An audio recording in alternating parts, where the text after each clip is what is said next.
It was funny because I was teaching Brecklin how to cut, and that's literally the one time because I was thinking about it too much. You know, I just do it now. But I'm like, okay, what you don't want to do is this, and then I cut myself. I was like, fucking no. Yeah, you definitely don't want to do that. We have gloves, like the cutting gloves for the kids. Yeah. Butcher's gloves. Nothing can happen. It's a good rule to just learn young. Look, you can't touch me. Nothing can happen to me. Look, here's a knife. Yeah, I would not give that to Colin. No. He'd be like, look, any glove. Any glove. It with like an oven glove. Right.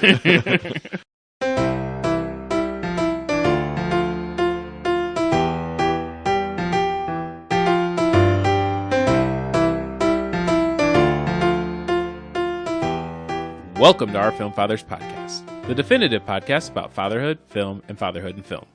This is Jelani, and with me as always are a guy who believes he's necessary and a guy with an extremely enlarged epididymis, Martin and Brady.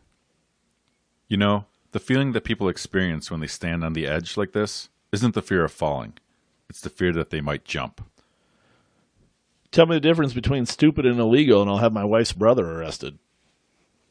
This week, we dive into the world of finance and explore two films that have uniquely captured the chaos, drama, and human element of the financial crisis of 2008, Margin Call and The Big Short. Both films highlight employees of firms grappling with theirs and others being in trouble, as well as the impact on everyday people. Both films bring into light the complexities of the financial system, the moral questions that they raise, and the lessons we can learn from that time in our lives. Let's hope we don't see that situation happen again anytime soon. Yeah, we're like... how much time has passed since then? I thought about 26 to, years. to 24. Yeah. What? Huh? 16? What?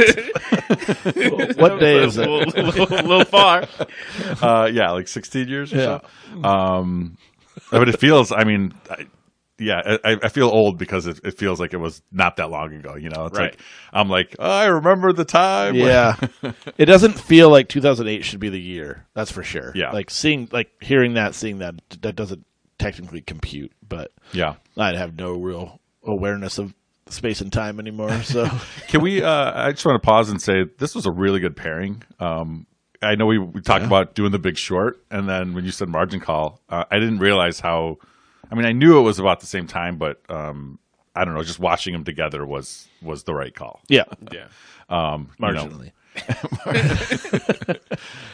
It was, and I've been a fan of Margin Call. Like I think I watched it at one of those years just randomly. I think not sure it was even really that good of a movie, but it had like kind of an eclectic cast, and it felt like sure I'll give it a shot. And then I really really liked it and felt like it was not what I expected at that time. And we could dive right in. I just think there's so many really good performances in it. I think that really carries it. I want to say the dude who it was like his first movie he ever wrote, I think. J.C. Chander? Yeah. He's written others since, and is it kind of like is he a finance dude? I wonder. I don't know. All questions that Brady should have, but does not know. I believe so, but talk amongst yourselves. Yeah, I mean, what I thought was interesting about, again, pairing it with The Big Short, like I love The Big Short, read the book, all of that, and when I watched Margin Call, I thought it was, I think I watched it a few years later after it came out, but thought it was well done as well. It felt like a play to me, you know, like there's not that many people in the movie. Like you said, it's a good cast, but there's only, I don't know, 12 people that really kind of matter. You don't see really a ton of other people. The other ancillary people. Yeah. And it's more of it's more of focusing on like the certain like set pieces and certain set scenes. Like, you know, when it all takes place within like a day, you know, and that's what's cool. It's like you know, like the one day within The Big Short that they're kind of talking about because they're like, oh, they're trying to sell off all their stuff, you know? Right? Yeah. Well, I'm surprised Jelani didn't know what else he had written, but the name sounded somewhat familiar. So he wrote the next movie he wrote was All Is Lost, which was a Robert Redford like out at sea by himself type of movie. Definitely didn't see it. Old Man in the Sea. Yeah, and then he wrote A Most Violent Year. Oscar Isaac, Jessica and Chastain. then he wrote Triple Frontier. That's where I thought Jelani would have been like, I know that name. I'm telling you guys, I think that one's got to come up soon. I just watched it actually not long ago. It's just like needing something, Yeah. and I guess if you want it, It's 70% on Rotten Tomatoes. and it was a Rotten 2010 Tomatoes, Blacklist script as well. Like so, again, just to come out of the gates with something like that is, I feel like, pretty damn impressive. Yeah. I think and it's got Stanley Tucci. again, The they Tooch. had Tucci in for the first 10 People- minutes, and then people- they fired him off. I was like, what are you doing? But- you got to keep Tooch. You know, but I don't. It played. Oh, it played really well. You know, and I think I feel like I'm always led to believe, right, that there's got to be more from him. He's got to. Of course, it's not like Stanley Tucci's in this movie for 5 minutes. You're like, it's not Right. like, but then he really is, and he bookends the movie. Yeah, and I had never seen it, so that's why. Oh, interesting. I shouldn't. have. Throws that little nugget out there. The 10 minutes into the typical. pod. At times, I wonder if Jelani's seen any movies. He's just watched a Triple Frontier on repeat. It's just on a loop. For a guy who legitimately set aside a time of year to watch movies, 40 movies. he somehow has missed an amazing amount of movies. I think he's watched a lot of shit through the years. Oh yeah, There's no doubt. to wade through shit, and then there's these movies. You're on the triple B tranche. Exactly. You're working your way up to the Oh, A's. I got to get to my triple A's. But I mean, the Tucci's good, right? Tucci is what he is. I think Paul Bettany's awesome in this Yeah, movie, and I really feel good. like it's one of those I just like. Okay, I watched this and I'm like, I need more Paul Bettany. Best performance since A Knight's Tale. A Kevin Kent special. I never saw it. You've never seen A Knight's Tale? I know of it, and I think I just That seems impossible that you haven't wanted seen it. nothing to do with it. It's pretty good. Yeah, It's not bad for a Heath Ledger, Shannon Sossman, Sossman, Paul Bettany. Yeah, he's really good in it. He plays Chaucer, who writes the Knight's Tale, which is one of the Canterbury Tales. Sure. Kind of clever. Yeah, he was in like a tennis movie with somebody at one point. Paul Bettany That was. sounds right. Kirsten Wimbledon? Dunst. Yeah, Wimbledon. Kirsten Dunst. Yeah, I haven't he's seen also that. made all his Marvel money. And yeah, he's got the Marvel Yeah. money for sure. Zach Quinto. Zachary Feel like Quinto. is this?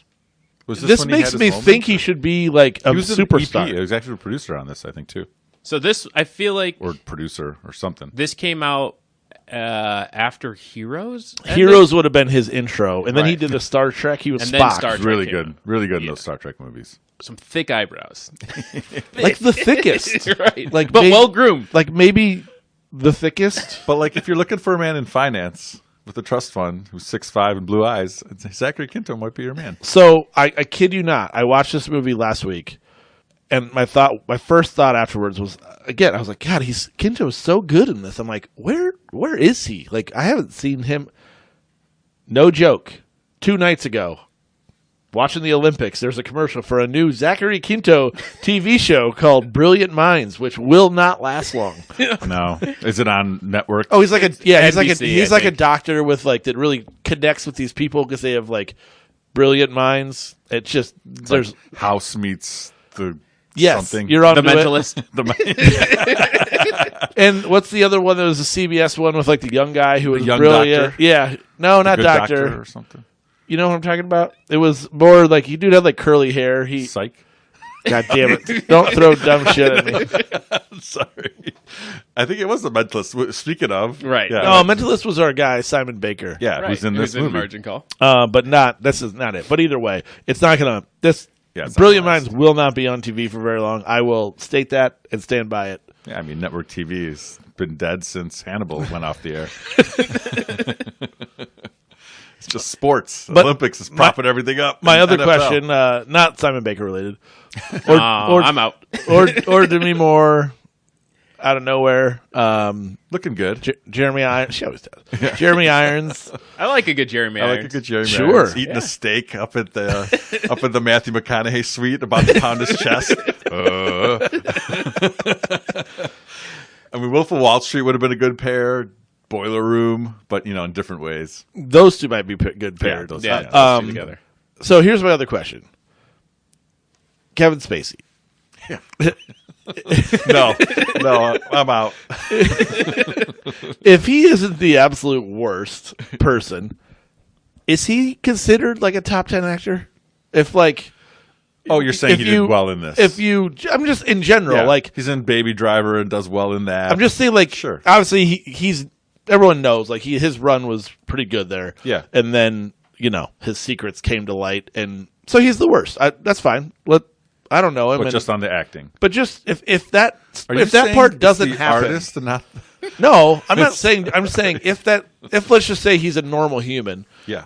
is he like considered one of the best actors of our lives? Yes. Yeah. Probably, right? He had a really good 20-year run there in the 90s. It feels like I was thinking about it while watching. I'm like, God, it really feels like he just pissed away all. we of it. talked about Seven and Usual Suspects. and Usual Suspects. I mean, those are We haven't even two- done American Beauty. No. Yeah, that movie, I feel like I remember really liking it, and now I feel like it would not hold up at all anymore. Remember seeing it with you. Yeah, we saw that at the Bijou. early I screening. was like, yeah, early. We knew about it before Pre-Oscar. anybody did. Yeah. Yep. And yeah, I just feel like it wouldn't hold up. But yeah, his performance might hold up in that a little bit. Maybe. I mean, It's funny that you guys mentioned that at the Bijou, because when that movie came out, I wasn't old enough to buy the tickets. So when we went on like a group date. what does that Wait, mean? what do you mean? You were Are you old enough to buy a were- ticket? 20 years old, or We were at When college. American Beauty came out, We were in Yeah, how college. old were you? I was still in high school. You had to have been a How old? senior. How old are you? I was 17. You How old are graduated- you right now? 41. Oh yeah, you're 2 years younger than me. But what does But that still. mean? Buy a ticket? Who? Because I wasn't 18. I couldn't buy the ticket to the movie. American Beauty is NC-17. No, it was rated R. No one under 17. I'm confused. You can't buy it until can't- you're 18. 18. Is that right? I don't recall that being a real life thing. Well, they wouldn't let me buy the ticket. So Did the someone tell girl you I that was- and you believed it? The girl I was dating at the time had to buy my ticket, and we went in. Nice, older women. Classic play. Good job, So I was Johnny. like, I'm just dating older women so I can go to movies. You're the anti Kevin Spacey. Oh man, but yeah, I know what you're saying. Yes, he did, and he did fine in this. Yeah, no, and I'm not even. It isn't even necessarily this role. Okay, it was yeah, you're just just like saying in general. while watching it, thinking about him, and yes, obviously not being in much now for the last decade plus. Yeah, He just is and was a phenomenal actor, and just has some crazy, dark secrets that were. I'm glad. Look, it's good they came to light. I'm definitely not trying to like gloss over the fact that it happened. I was just more asking on the artist front, like if I think he probably art is. front. Yeah, That he probably, because he probably continues to make House of Cards. I mean, like all that stuff. He has an insane resume, and that's gonna miss out on 20 plus years or more where he could have added to it. Yeah. The one issue I had with this film was when every time they started talking about the financial stuff, somebody was like, "Explain it to me in English." yeah, Or like I'm a child. Like I'm a child. Or a golden retriever. I was like, that was me saying it out loud. The golden retriever line And they was stupid. didn't. The thing about this margin call, they didn't really dive into any of that too much. No, no. It was. That's why I was saying it was more like a play. Like it could have really been anything that it didn't have to be 2008 financial crisis. It wasn't anything too specific. At one point, I think they mentioned MBS, like mortgage-backed securities. Yeah. But they didn't really say what it was that was on the books. They didn't explain it. Nowhere near to the level of The Big Short. So go ahead, Johnny. Well, I was going to say, to your point, Martin, they could have left that as an unknown, right? They could have just said, "Hey." I feel like they kind of did. Well, They tried to explain a little bit, but they So- could have just said, "Hey, if this goes to this point, we're done," and then they just kept it moving, right? Yeah, it's kind of what they. I feel like that's kind of what they did. so they said the CEO's name, John Told, who Jeremy Irons played. Yeah. Yeah, that his line about talk to me like I'm a golden retriever. I was like, okay, that is a little bit dumb. You got Jeremy Irons to come in and play. That's what you fed him, Right. Come on, JC. But his name rhymed with the name of the ex-CEO, now defunct bank Lehman Brothers, Richard Fold. Lehman Brothers, like the film in this firm, or backwards, firm in the film, found themselves over leveraged by mortgage-backed securities in the crisis and eventually declared bankruptcy. And Fold was heavily criticized for it. So Yeah. probably probably not an accident. He didn't go stray too far. Let's change a letter here. But and supposedly was an inspiration for some of the topics in Michael Lewis's book, The Big Yeah, Short. totally. I mean, Lehman Brothers obviously was in there, and Lehman Brothers. One of my favorite things I like to ask you guys, just for some trivia. Yeah. 2 Oscar winners and 2 Oscar nominees. And this is a tough one, which is why I wanted to ask it. Demi Moore nominee. G.I. Jane. I don't know. Spacey You have to tell me which one. is winner. Tucci's a winner for Big Night. I don't know. For writing. Jeremy just- Irons nominee. Spouting shit off over Yeah. there. Spacey, yeah, for sure. We just said it. American Beauty, right? American Beauty, yeah. He won for American Beauty. And who'd you say? Irons a nominee. Irons is a winner. Oh, winner. Do you know it for? For what? Dangerous Liaisons. He wasn't in that. No. What's the That's other one? John Malkovich. What's the one where he's the twin? Dead Ringers? Yeah, that's the one. That's the one I was thinking of. But that's probably. But that's not it. He was in the Lolita remake, but probably not. I don't know. Reversal of Fortune is Jeremy Irons, which that's a 1990 film. I don't know what you want to do with that. So those are your 2 winners. Okay. Yeah. Tucci nominee I agree. Tucci for nominee. Big Night. You said I was spouting shit off, so I guess I'm wrong. But He was actually nominated for The Lovely Bones, yeah, I saw opposite Wahlberg. Yeah, and He Ruffalo, plays- he plays in a- there? that. It's with Saoirse Ronan. Correct. How I'm going to give you the benefit of the doubt on that, whether you said it wrong. Jen read that book. Yeah, it's a book, and he's like the The Creep. He's a big Creepy, bad. Yeah, yeah. he's the The Creep. creep. Tucci was also nominated for his role in The Firm as the assassin. We did the Firm recently. I totally forgot that was him. But yeah, I mean, this is 2011. America fell in love with Stanley Tucci when over the pandemic. I feel like he was making Negronis or something, and Yeah, out doing his and then he cooking did show. his- Tucci. yeah, and Yeah, then he got his cooking show, or was that before the pandemic? I don't even know. But like, yeah, everyone loves him now. So you got 2 winners and 1 nominee. There's still 1 more nominee. Simon Baker. Who else? Give me the cast list. Demi Moore. No. Zachary Quinto. Paul Bettany? Bettany nominee? No. No, and this is a bit of a slight here, or a not the right. Is it the kid who was crying in the toilet? Penn Badgley. Badgley? Negative. Feel confident with him never winning. Mary McDonald. Mary Oh, McDonald. that's right. She She- came in all barely. of 2 minutes in the very end. Was it for Dances with Wolves? One of her nominations was Dances Nailed with it. Wolves. The other one's is Passion Fish. I would have gone never heard of. Independence Day.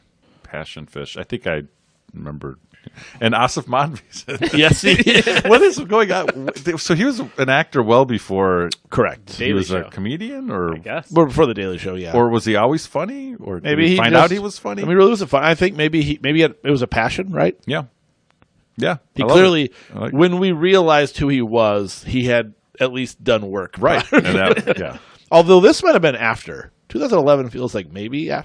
maybe. I felt like he was. No.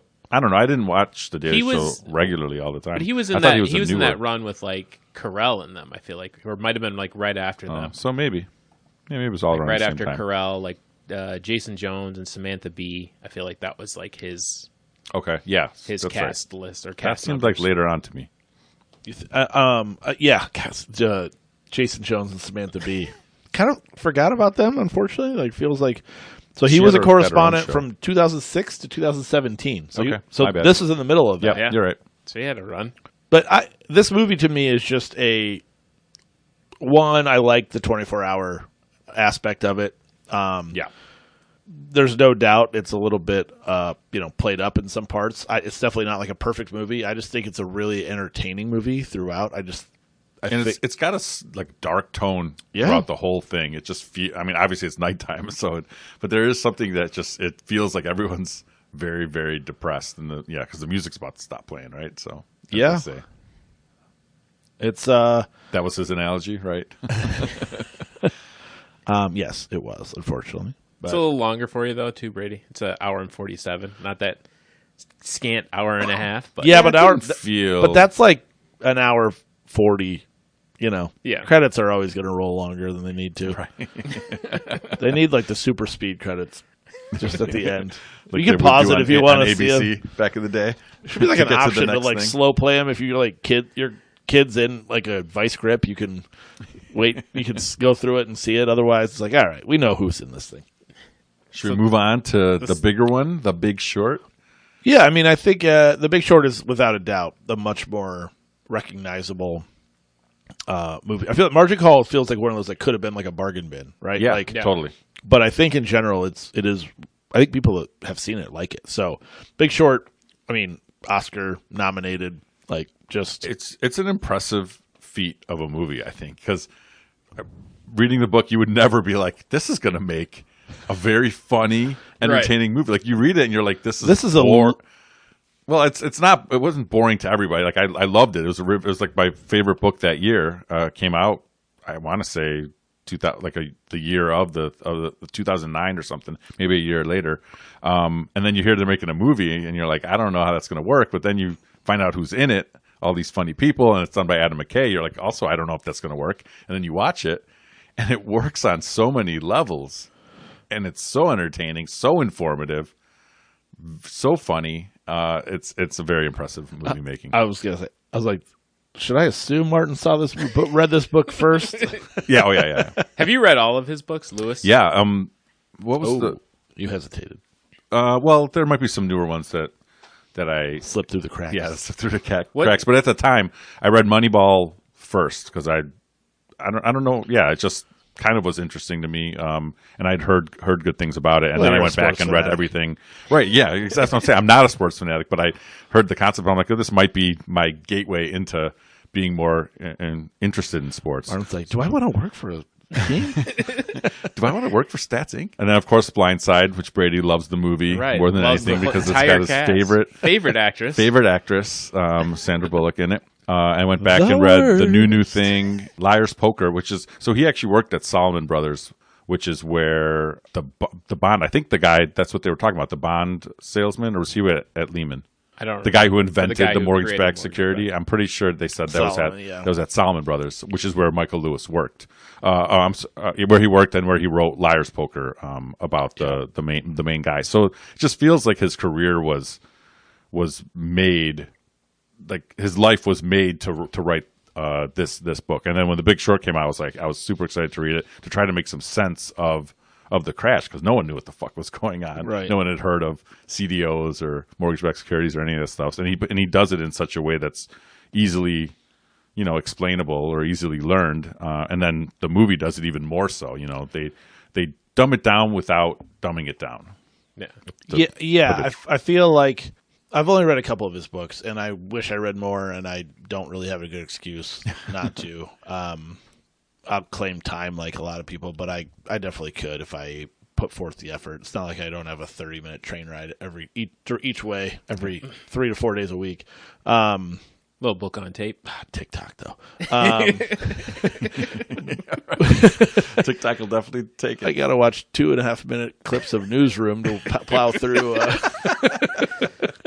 I'm still trying to work on my TikTok. I could access Max on my phone and just watch Newsroom. Instead, I'm like, I'm just gonna go to this feed and just watch them. And Let the FYP bring it to you. so stupid. It's my life. It's boring, but it's my life. So this movie, I haven't seen it since I want to say maybe when it came out or shortly thereafter. It's so much more chaotic than I remember. Just jumping around, showing clips, and I feel like seeing "Don't Look Up" more recently from him, and then it felt like obviously we know all the comedies of McKay's, but like this was his first foray into like the dramatic world. Yeah. And it felt like I remembered from Don't Look Up feeling some of that, and in rewatching this, I was like, I guess this all really is just his brain, right? It's just all how he's seeing it, and I don't know that it wasn't the correct way to do it. I mean, it's a really, really great movie, and I I think it was the way to do it. enjoy it. Some of those I'm just like, okay, I could actually just do with more of a story that I don't need a bunch of flashes of the Funny or Die, his daughter from Funny or Die landlord video. Like, okay, in my opinion, that was maybe a little bit overdone. Not that That specifically. 0.5 seconds. No, but it was all of them. I'm saying all of those that whole, the like- breakaway clips for me. Wasn't necessary, Okay. but to each their own, right? Right, Like it's a great movie. You're nitpicking. But the cast is so ridiculous. It doesn't. Is there a weak spot? There's always a weak spot. Yeah, You've seen this movie before. I have. Okay, I was just making sure that, and I was pointing to Jelani for I our seen audience it. at home. Seen a couple of. I actually even watched this one late last night and was riveted through the whole thing. Yeah. Even started it late, and I was just like, "This is." I'm like, gonna finish it. Yeah, I took literally one note because I was like, Yeah, I'm too involved, I actually only took a couple notes too, and I'm like, too involved in the story, and like, even though I knew it was going to happen. So I have a question later that I'll ask, but or ask it now. okay.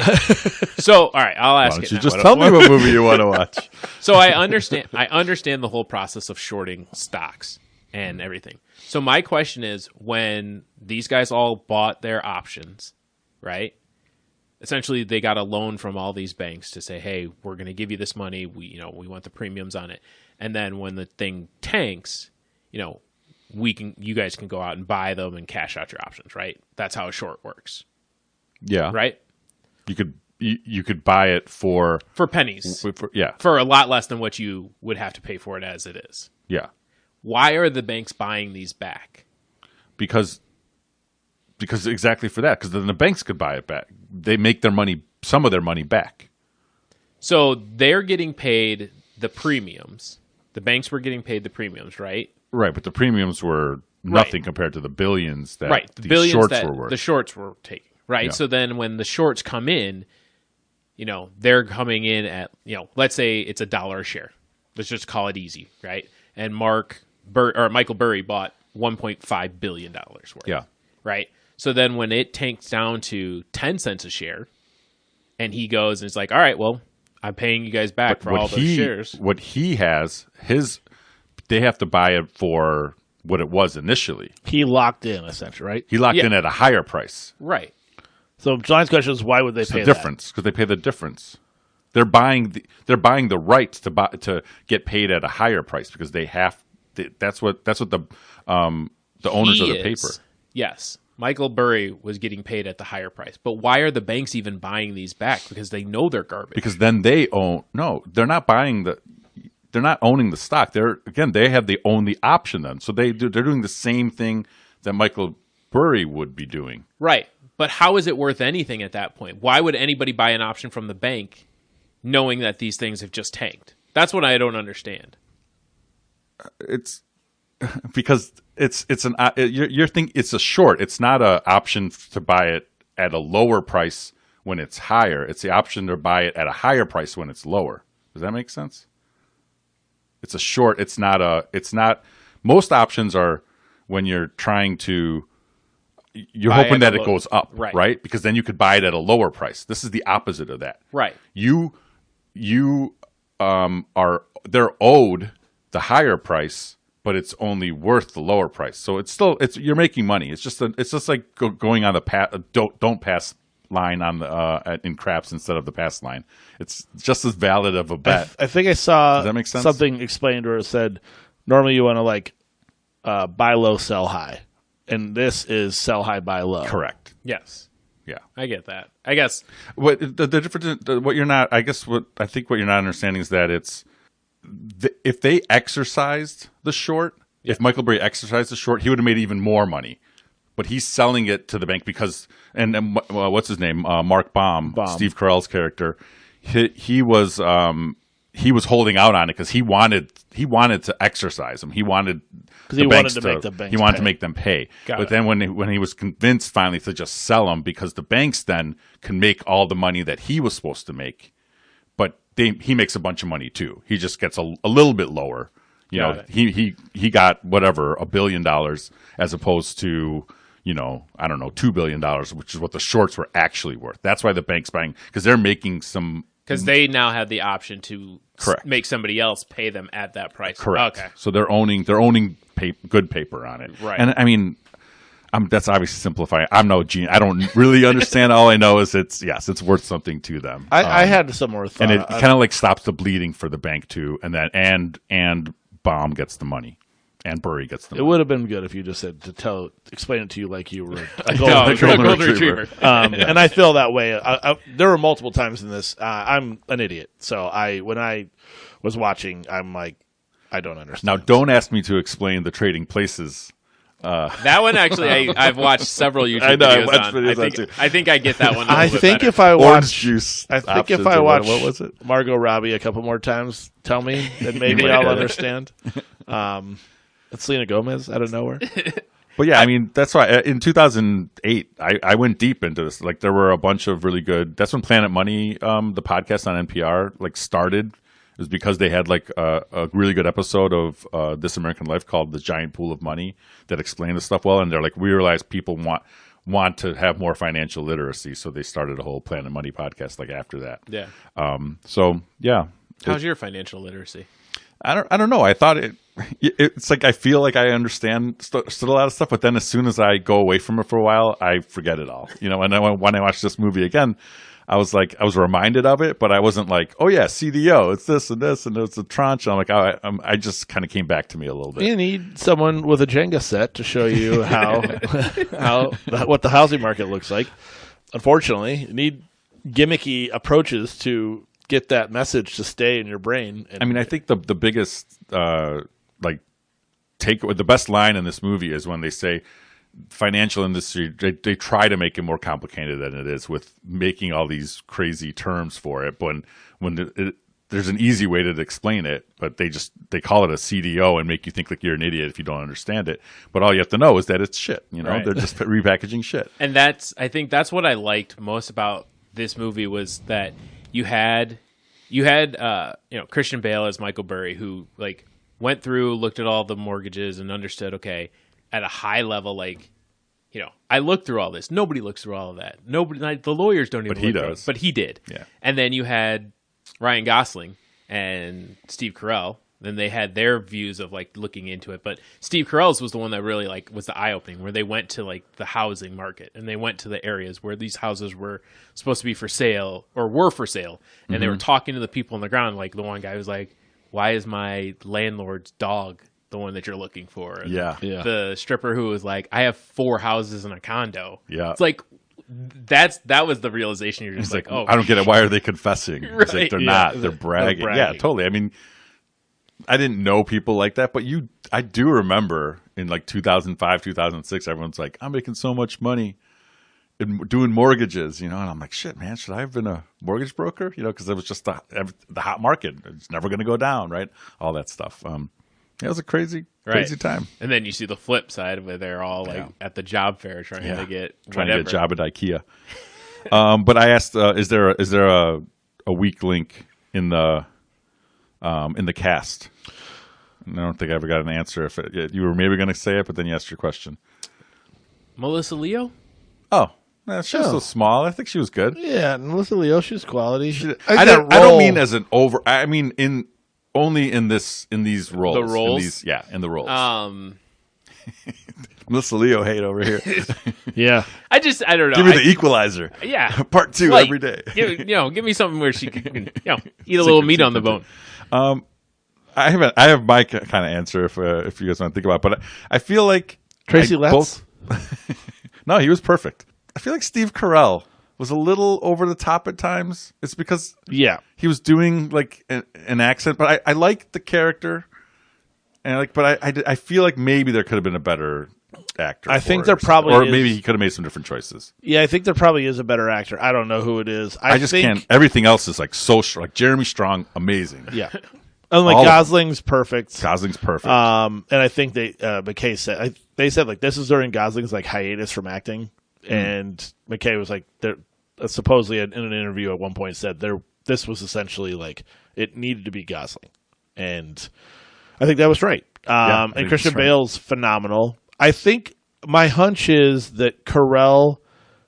Well, see, the thing is, Bale plays an actual person, and Carell, I think, plays like the idea of someone. no, I'm pretty sure. I Mark don't. Baum Yeah, too. but like I don't.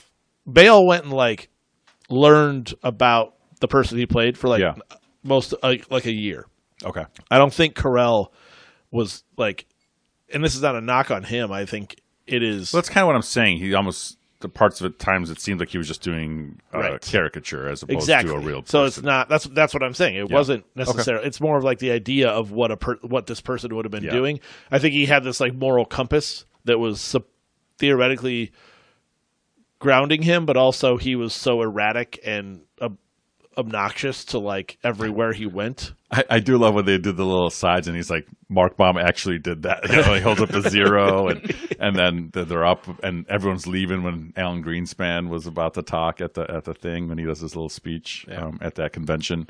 Yeah, I agree with you. I do like the little asides that when they like turn to the camera and break the fourth wall.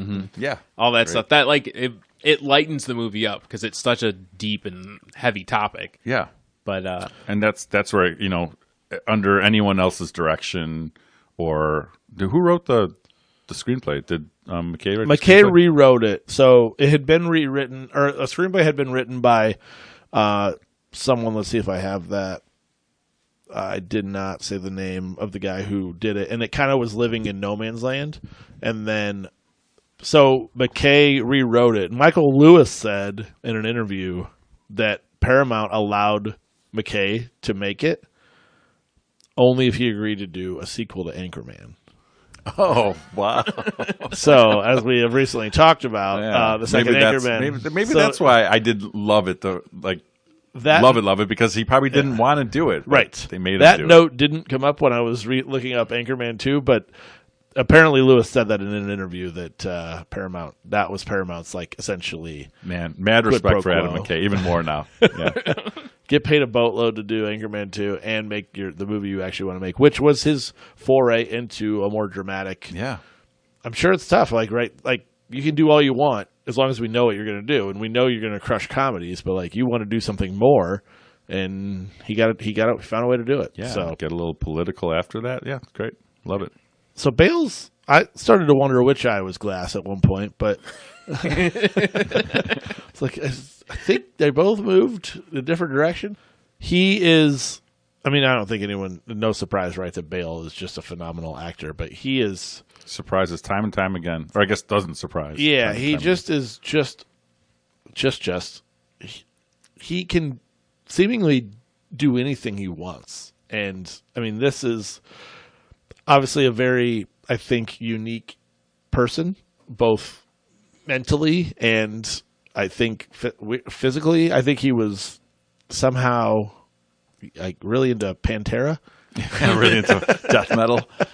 Yeah, the death. I had to like Metallica. talk about turning your TV. I had to like turn my TV down when the death. Yeah. I was like, When he's okay, playing the drums I don't and want the all kids waking up. I'm trying to like listen to the audio, and then all of a sudden it's just out of control death metal. But I couldn't really take my eyes off him when he was on screen. He just was so damn good, and it felt like I don't think he won an award for this, but I really feel like this is as good as anything else he's done.